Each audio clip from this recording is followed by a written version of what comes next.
Beberapa saat kemudian, di puncak Gunung Yuhuang yang sebelumnya terjadi kericuhan, sekarang menjadi tenang, dan seseorang dari asosiasi berkata, kami harap asosiasi bisa segera merekrut Tyrant. Kami akan menjaga informasi ini tetap rahasia dan memulai penyelidikan, tentu saja, tapi kami juga punya seorang pionir tingkat tinggi yang sedang mencoba menjalin kontak. Xiao Su, laporkan pada Mayor Han. Su Chengxian terkejut tak percaya mendengar perkataan dari pria tersebut, lalu Su Chengxian menghadap ke Mayor Han dan menjelaskan, begini, pionir yang menyucikan anomali Pi, zona polusi peringkat A, gerbang utara Universitas Jingcheng. Ia juga berpikir, abis sudah. Jangan sampai ada yang ketahuan. Lalu Su Chengxian melanjutkan perkataannya, aku sudah berusaha menghubunginya belakangan ini, tapi keberadaannya sangat aneh. Aku pernah menemukan bangkai kelinci buas yang bermutasi, dibunuh olehnya. Kalau aku tidak salah, dia punya atribut api yang... Aku akan berusaha sedekat mungkin dan mencari tahu bagaimana dia menyucikan gerbang utara Universitas Jingcheng. Namun, Su Chengxian memikirkan resikonya, leluhur, tolong aku. Aku sudah melakukan yang terbaik. Mencampur kebenaran dan kebohongan, satu-satunya cara agar terlihat meyakinkan. Kalau aku diam saja, malah akan mencurigakan. Mayor Han pun menyadari bahwa orang itu memiliki atribut api yang, lalu Mayor Han yang mendapatkan informasi ingin bergegas, baik, Xiao Su, terima kasih atas kerja kerasmu. Kami butuh bakat muda seperti kamu. Gelombang baru akan terus mendorong yang lama. Su Chengxian pun menjawabnya sambari hormat, Mayor Han, Anda terlalu memuji. Ini sudah jadi tugasku, aku akan terus berusaha setelahnya. Mayor Han mendekati utusan dari asosiasi, kami juga akan menyebar sinyal palsu yang disamarkan sebagai bencana alam.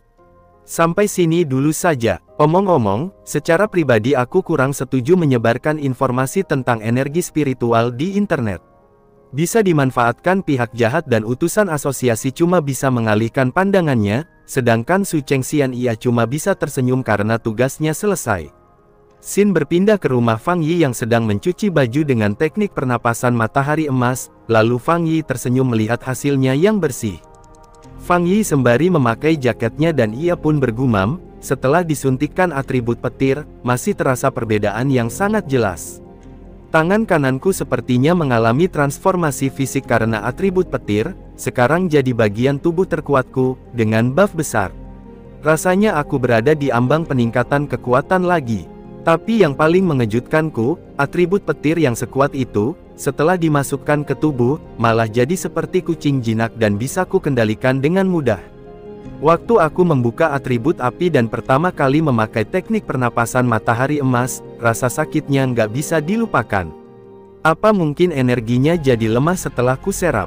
Sistem mengatakan atribut petir memberikan 300% critical damage terhadap anomali dan makhluk jahat, aku jadi makin nggak sabar untuk mencobanya di pertempuran nyata. Berselang beberapa waktu, HP milik Fang Yi berdering dan ia juga bertanya-tanya apa yang terjadi, lalu ia mendapatkan berita besar dan Fang Yi teringat saat insiden sebelumnya.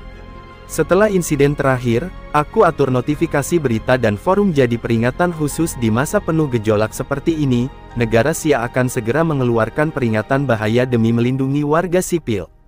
Tapi, peluang yang terkandung dalam peringatan itu sangat menggoda bagi pionir seperti aku. Meskipun harus bertaruh dengan kematian dan kehancuran, aku tetap harus mencobanya. Namun, Fang Yi dikagetkan setelah menelusuri berita, itu telah terjadi ledakan di dalam pabrik kimia. Tidak ada korban jiwa dilaporkan. Ledakan di pabrik kimia menyebabkan polusi kota, penyelidikan sedang berlangsung. Ledakan terjadi saat pergantian shift, tidak ada yang terluka, warga jangan panik, tetaplah waspada dan jaga keselamatan. Dan Fang Yi bertanya-tanya, ledakan, polusi. Peristiwa sebesar ini susah rasanya untuk tidak mencurigai sesuatu yang lebih dalam dan terlihat, isi kolom komentar berisikan ketakutan yang membuat beberapa orang merasakan kengerian. Namun, Fang Yi berpikir aura dingin pan jahat itu rasanya familiar. Aku ingat sekarang, makhluk mengerikan dari kehidupanku yang sebelumnya, lalu di masa sebelum reinkarnasi, Fang Yi menghadapi sesosok monster seperti tikus.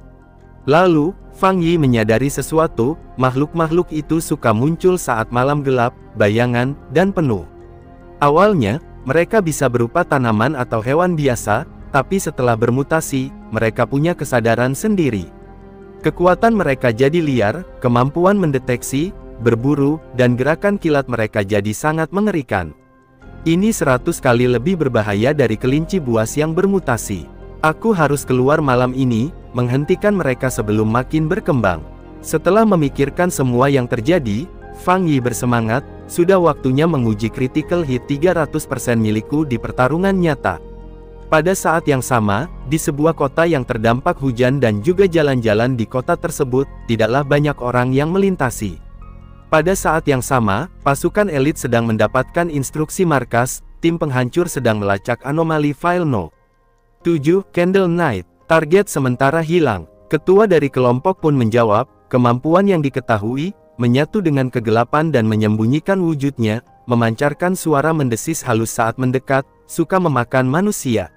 Mohon bantu perbarui datanya. Dengan cuaca seperti ini, pasti dia sedang berburu. Ini tidak boleh dibiarkan. Dan orang di asosiasi menjawab, diterima. File 7, Candle Knight, data tambahan telah dikirim. Permintaan eliminasi telah disetujui sebagai prioritas B. Perkiraan penyelesaian dalam 12 jam. Tim penghancur, lanjutkan pengejaran. Yang paling penting, utamakan keselamatan kalian. Lalu ketua dari kelompok elit itu memahaminya dan ia juga berpikir, 12 jam memang tidak cepat, tapi itu yang terbaik yang bisa ditawarkan markas. Negara Xia begitu luas, anomali bermunculan di mana-mana, bahkan markas kewalahan. Namun, seseorang memberikan informasi, tunggu, area yang kamu dekati dijaga oleh agen dari Asosiasi Kultivasi Energi Spiritual. Pemimpin tim, Dongsu Qingying, sedang melakukan pengamatan pionir di sana. Kami bisa kabari dia untuk bantu sementara. Lalu, ketua kelompok elit menjawab, baik, terima kasih. Tolong panggil dia secepatnya. Aku sudah mendengar reputasinya. Pada saat yang sama, terdengar suara yang mengatakan, sejak kapan aku jadi terkenal? Dan suara tersebut membuat kelompok elit terkejut mendengar suara yang tidak asing. Jadi, kalian yang manggil aku buat lembur. Dan itu adalah Su Chengxian yang menatap sinis kelompok elit, dan ketua kelompok itu pun menjawab, Su Qingying, anomali Candle Knight yang kami hadapi ini memakan manusia. Ini bukan soal lembur saja. Su Chengxian bergumam, begitukah caramu meminta bantuan? Kelihatannya tim penghancur memang elit, nggak butuh bantuan siapa-siapa. Kalau begitu, tim Ying akan undur diri. Sembari berpaling, dan juga anak buahnya menimpali, ih, bos galak banget. Gimana kalau nanti ada yang dimakan? Anak buahnya yang satunya lagi menjawab, ya, itu urusan mereka. Misi kita juga nggak kalah berbahaya, tahu. Namun, ketua dari kelompok elit berkata, tunggu, tolong.